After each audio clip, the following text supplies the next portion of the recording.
11 अगस्त 2024 को Paris Olympics 2024 खत्म हुआ।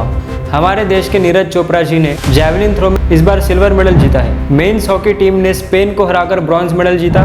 मनु भाकर ने एक बार 10 मीटर वुमेन एयर पिस्तौल शूटिंग में और एक बार सरबजोत सिंह के साथ मिक्स्ड इवेंट में ब्रॉन्ज जीता। स्वप्निल कुसाले ने 50 मीटर राइफल शूटिंग में ब्रॉन्ज जीता। इसके अलावा मीराबाई चानू ने वुमेन्स रेसलिंग में सिल्वर जीता और अमन सहरावत ने रेसलिंग में ब्रॉन्ज जीता है और वो भारत देश के सबसे यंगेस्ट ओलंपिक मेडलिस्ट बने हैं। इस टेबल को देखिए, इंडिया की पॉपुलेशन फ्रांस से करीब 21.5 गुना ज़्यादा है और फ्रांस ने हमसे 5 गुना ज़्यादा एथलीट्स भेजे हैं इस बार के ओलंपिक्स में। 2024 के मेडल्स को छोड़े तो फ्रांस ने टोटल 2313 और इंडिया ने कितने मेडल जीते हैं? केवल 135। 1900 में नॉर्मन प्रिचार्ड ने इंडिया के लिए ओलंपिक्स में 2 गोल्ड मेडल जीते थे, लेकिन 1900 से 2024 तक 124 सालों में हम लोग काफी पीछे दिखते हैं इस ओलंपिक मेडल्स की लिस्ट में। आज भी अगर कोई 2-3 मेडल्स ले आए तो हम खुश हो जाते हैं, लेकिन अमेरिका में अकेला माइकल फेल्प्स 28 मेडल्स लेके आ रहा है। ऐसा क्यों है कि हम इतना अंडर परफॉर्म करते हैं क्रिकेट के अलावा किसी स्पोर्ट में, और ओलंपिक्स में अच्छा परफॉर्म करना हमारे देश के लिए क्यों जरूरी है, जानेंगे आज के इस वीडियो में।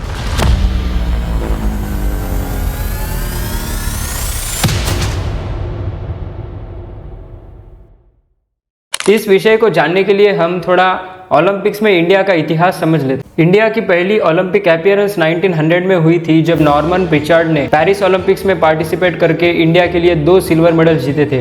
इसके बाद इंडिया ने 1920 ओलंपिक्स में ऑफिशियली अपना पहला टीम भेजा। 1928 के एम्स्टर्डम ओलंपिक्स में इंडिया ने टीम हॉकी में अपना पहला, जो मेजर ध्यानचंद के शानदार परफॉर्मेंस से आया था। 1928 से लेकर 1956 तक बाद में इंडिया ने ओलंपिक्स में 6 कॉन्जिक्यूटिव गोल्ड मेडल जीते और दुनिया भर में अपना दबदबा बनाया। लेकिन दूसरे स्पोर्ट्स में इंडिया का परफॉर्मेंस इतना अच्छा नहीं रहा। 1952 में हेलसिंकी ओलंपिक्स में केडी जाधव ने रेसलिंग में ब्रॉन्ज मेडल जीत के इंडिपेंडेंट इंडिया के लिए पहला इंडिविजुअल मेडल जीता। इसके बाद 1980 तक इंडिया के ओलंपिक्स में मेडल्स जीतने की उम्मीदें सिर्फ हॉकी पर ही टिकी रही। 1980 के बाद हॉकी में भी इंडिया का डोमिनेंस थोड़ा थोड़ा कम होते चले गया और फिर वहां पे मेडल्स का सिलसिला रुक गया। फिर 1996 में एटलांटा ओलंपिक्स में लिएंडर पीस ने टेनिस में ब्रॉन्ज जीतकर एक लंबे टाइम के बाद इंडिया के लिए एक इंडिविजुअल मेडल जीता। फिर आगे 2000 के सिडनी ओलंपिक्स में करनाम मल्लेश्वरी ने इंडिया के लिए ब्रॉन्ज मेडल जीतकर इंडिपेंडेंट इंडिया की पहली वुमेन बने जो इंडिया के लिए इंडिविजुअल मेडल जीत के आए हैं। और उसके बाद इंडिया के लिए ओलंपिक्स में सिचुएशन और धीरे धीरे इंप्रूव होते चली गई और फिर आगे जाके 2008 में अभिनव बिंद्रा ने बीजिंग ओलंपिक्स में इंडिया के लिए शूटिंग में पहला गोल्ड मेडल जीतकर इंडिया का नाम रोशन किया। अभी 4 साल पहले हुए 2020 टोक्यो ओलंपिक्स में इंडिया ने अपना बेस्ट परफॉर्मेंस दिया, 7 मेडल जीत करके, और नीरज चोपड़ा जी ने जैवलिन थ्रो में इंडिया के लिए अपना पहला गोल्ड मेडल जीता। इंडिया के ओलंपिक परफॉर्मेंस में इंप्रूवमेंट तो हुआ है,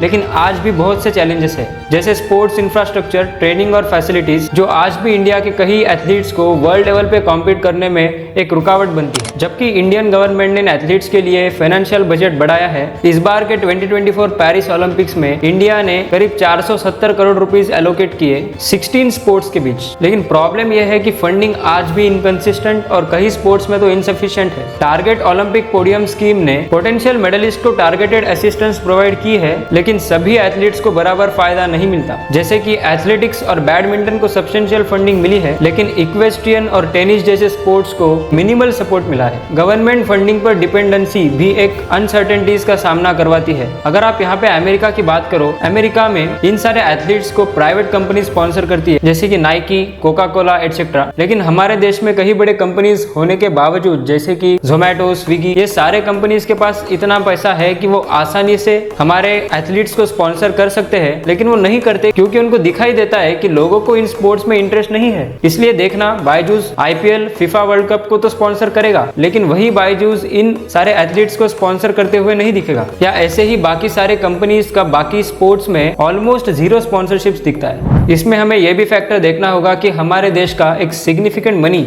इन सारे कंपनीज का कमाया हुआ पॉलिटिकल पार्टीज को और इलेक्शन के दौरान पॉलिटिशियंस को फेवर करने में चले जाता है, जो एक पूरी तरीके से करप्टेड सिस्टम है। तो बाकी स्पोर्ट्स को इस तरीके से नजरअंदाज किया जाता है इन सब रीजंस की वजह से। और इसके अलावा पॉलिटिकल पार्टीज को छोड़ के आप देखना, इन कंपनीज का इंटरेस्ट बिग बॉस जैसी शोज में होता है, जो डायरेक्टली लोगों को दूसरों के लाइफ में इंटरफेयर करना सिखाता है। इंफ्रास्ट्रक्चर लिमिटेशंस भी एक प्रॉब्लम है। खेलो इंडिया स्कीम ने ने स्पोर्ट्स फैसिलिटीज डेवलपमेंट में तो मदद की है, लेकिन कई एग्जिस्टिंग वेन्यूज इनएडिक्वेट रिसोर्सेज और पुअर मेंटेनेंस का शिकार है। लगभग 100 फैसिलिटीज इंटरनेशनल स्टैंडर्ड्स से मीट करती है, लेकिन ये सभी स्पोर्ट्स या रीजन्स में इवनली डिस्ट्रीब्यूटेड नहीं है। आप देखिए, हमारे देश में क्रिकेट को जितना पूजा जाता है उतना ही बाकी सारे स्पोर्ट्स को इग्नोर किया जाता है। हमारे देश का क्रिकेट का इंफ्रास्ट्रक्चर मेलबर्न और लॉर्ड्स जैसा है, लेकिन उन्हीं देश के बाकी स्पोर्ट्स के इंफ्रास्ट्रक्चर के आसपास भी हमारे देश का बाकी स्पोर्ट्स इंफ्रास्ट्रक्चर नहीं आता। इंडियंस इतना इमोशनली कनेक्टेड है क्रिकेट से कि वो बाकी स्पोर्ट्स को बस इसलिए देखते हैं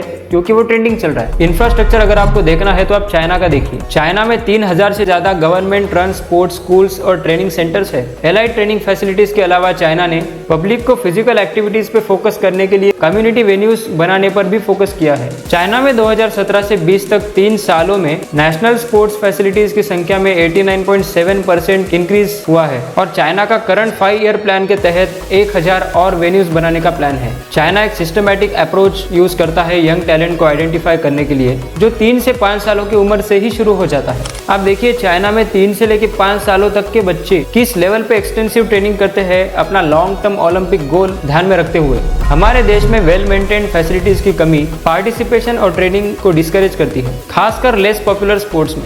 डिस्पाइट गवर्नमेंट एफर्ट्स, रेसलिंग और वेट लिफ्टिंग जैसे स्पोर्ट्स को इंटरनेशनल कंपटीशन की कमी की वजह से और फैसिलिटीज की कमी की वजह से काफी सारे प्रॉब्लम्स फेस करने पड़ते हैं। जबकि कुछ एथलीट्स जैसे नीरज चोपड़ा और पीवी सिंधु टारगेटेड सपोर्ट से बेनिफिट हुए हैं, वही ऑन द अदर हैंड बाकी एथलीट्स को उतना ही डिसएडवांटेज हुआ है। ये इनकंसिस्टेंसी इंडिया के ओवरऑल परफॉर्मेंस को हैम्पर करती है, जो आपको रीसेंट ओलंपिक्स के फ्लक्चुएटिंग नंबर में दिखाई देते हैं। इंडिया में कई सारे टैलेंटेड प्लेयर्स हैं, इसमें कोई डाउट नहीं है, लेकिन इसमें से ज्यादातर लोग उस लेवल तक नहीं पहुंच पाते जिस लेवल पे वो परफॉर्म करते हैं। हमारे देश में बहुत सारे स्पोर्ट्स की फैसिलिटीज आउटडेटेड या पुअरली मेंटेन्ड है। कई जगह पे तो इक्विपमेंट पुराना होता है या इंफ्रास्ट्रक्चर ही नहीं होता। हम जब स्कूल्स में जाते थे तो हमारे स्कूल्स में स्पोर्ट्स पीरियड तो होता था, लेकिन वो बस नाम का होता था, उसका और कोई सिग्निफिकेंस नहीं होता था। और कई बार तो बाकी सब्जेक्ट टीचर्स ही वो स्पोर्ट्स पीरियड ले लेते थे क्योंकि उनको आने वाले एग्जाम का सिलेबस खत्म करना है। ट्रेनिंग प्रोग्राम और इंटरनेशनल कॉम्पिटिशन्स की कॉस्ट को बेयर करना भी एक बड़ा चैलेंज होता है। लेकिन मैं बता दूं, ये सिचुएशन अभी जरूर चेंज हो रही है। अभी सरकार इन चीजों में इन्वेस्ट कर रही है और हमें ये चेंज जरूर दिख रहा है। इसके अलावा बहुत से टैलेंटेड एथलीट्स को अर्ली एज से ही आइडेंटिफाई नहीं किया जाता और इसका पूरी तरीके से ऑपोजिट आपको चाइना में दिखेगा। और बाकी सोसाइटी और फैमिली इश्यूज तो है ही। अपने इंडियन पेरेंट्स का ये माइंडसेट कि पढ़ाई पे ध्यान दो, एक अच्छी जॉब ले लो, ये सब छोड़ दो, पढ़ोगे लिखोगे तो बनोगे नवाब, खेलोगे कूदोगे तो होगे खराब वाली बातें और बड़े सपने हमारे लिए नहीं है, ये सब एक बड़ी प्रॉब्लम हो जाती है। जब पेरेंट्स अपने बच्चों को डिस्करेज करते हैं या स्पोर्ट्स या किसी भी नॉन ट्रेडिशनल फील्ड में करियर बनाने से रोकते हैं, तो उनका सेल्फ बिलीफ और मोटिवेशन कम हो जाता है, क्योंकि उन्हें अपने सपने पूरे करने के लिए एडिशनल सपोर्ट अपने पेरेंट्स से नहीं मिला, जो आपको पता है कि कितना जरूरी है। पेरेंट्स के सपोर्ट के बिना तो कुछ भी नहीं हो सकता। अगर पेरेंट्स सिर्फ एकेडमिक्स पे फोकस करने को बोलते हैं तो बच्चों को लगता है कि उनके सपने इतने जरूरी नहीं है और फिर इससे उनकी ओवरऑल ग्रोथ रुक जाती है। फैसिलिटीज और कोचिंग रिसोर्सेस अर्बन एरियाज में ज्यादा कॉन्सेंट्रेटेड है, जबकि रूरल और सेमी अर्बन एरियाज में एक्सेस कम है। इसके अलावा इंडिया में एथलीट्स के लिए करियर इनसिक्योरिटी एक बड़ी प्रॉब्लम है, जो उनके स्पोर्ट्स करियर को सिग्निफिकेंटली इम्पैक्ट करती है। अगर एथलीट्स को स्पोर्ट्स में सक्सेस नहीं मिलती तो उनके लिए एक सिक्योर करियर ऑप्शन उन्हें पता नहीं होता है, या अगर वो बहुत आगे बढ़ते हैं और तब जाके उनका डाउनफॉल चालू होता है तो उनको उस समय पे बाकी करियर ऑप्शंस भी लिमिटेड है और यही बातें उनको रोकती है स्पोर्ट्स में अगला स्टेप लेने से। और अगर वो स्पोर्ट्स में बहुत आगे पहुंच भी लेते हैं, लेकिन वहां पे जाके अगर वो मेडल्स नहीं जीत पाते या इंटरनेशनल लेवल पे उतना उनका परफॉर्मेंस अच्छा नहीं होता है, तो उनको उस समय पे करियर स्विच करने के लिए क्लियर ऑप्शंस नहीं होते हैं। फिर उन्हें फाइनेंशियल इंस्टेबिलिटी का सामना करना पड़ता है। इंडियन सोसाइटीज में स्टडीज और कन्वेंशनल जॉब्स पे ज्यादा फोकस किया जाता है और इसकी वजह से भी वो स्पोर्ट्स में आगे नहीं बढ़ पाते और यही करियर इनसिक्योरिटी, स्ट्रेस और एंग्जाइटी बढ़ाती है। हमारे देश के स्पोर्ट्स एडमिनिस्ट्रेशन में फाइनेंशियल मिसमैनेजमेंट, रिश्वत देना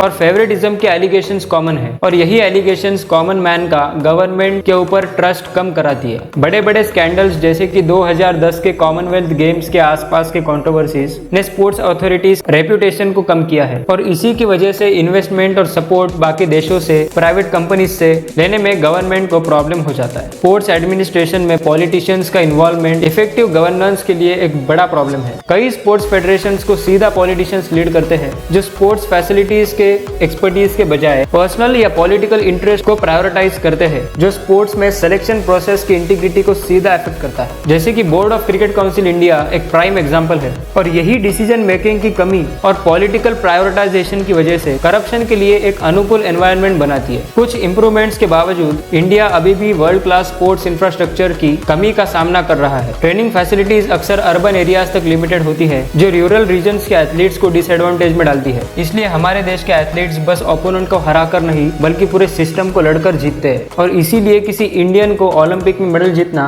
एक बड़ी बात हो जाती है। इंडियन गवर्नमेंट ने जो देश में स्पोर्ट्स के चैलेंजेस है उन्हें रिकॉग्नाइज किया और स्पोर्ट्स में सिचुएशन को इम्प्रूव करने के लिए कई मेजर्स इंप्लीमेंट किए। जैसे कि 2018 में लॉन्च हुई खेलो इंडिया स्कीम का एम है एक कॉम्प्रिहेंसिव स्पोर्ट्स इकोसिस्टम डेवलप करना। सरकार ने 282 से ज्यादा स्पोर्ट्स इंफ्रास्ट्रक्चर प्रोजेक्ट्स इनिशिएट किए हैं, जिसमें अप्रोक्सीमेटली $1.43 बिलियन का इन्वेस्टमेंट किया गया है ताकि ट्रेनिंग फैसिलिटीज को एनहांस किया जा सके। इनिशिएटिव का एम है यूथ में स्पोर्ट्स की कल्चर को क्रिएट करना और पार्टिसिपेशन एंड कंपटीशन की अपॉर्चुनिटीज प्रोवाइड करना। नेशनल इन्वेस्टमेंट पाइपलाइन में 90 से ज्यादा प्रोजेक्ट्स हैं जो केवल स्पोर्ट्स इंफ्रास्ट्रक्चर को डेवलप करने के लिए है और इसकी भी एस्टिमेटेड इन्वेस्टमेंट $1.49 बिलियन के करीब है। प्राइवेट सेक्टर को स्पोर्ट्स फैसिलिटीज में इन्वेस्ट करने के लिए एनकरेज करना और इंफ्रास्ट्रक्चर और मैनेजमेंट को इम्प्रूव करने के लिए ये इनिशिएटिव काम करता है। विशाखापट्टनम स्पोर्ट्स सिटी जैसा प्रोजेक्ट जो अगस्त 2024 तक कंप्लीट होने वाला है, वो स्पोर्ट्स में वर्ल्ड क्लास फैसिलिटीज क्रिएट करने का एम रखता है। Target Olympic podium scheme athletes को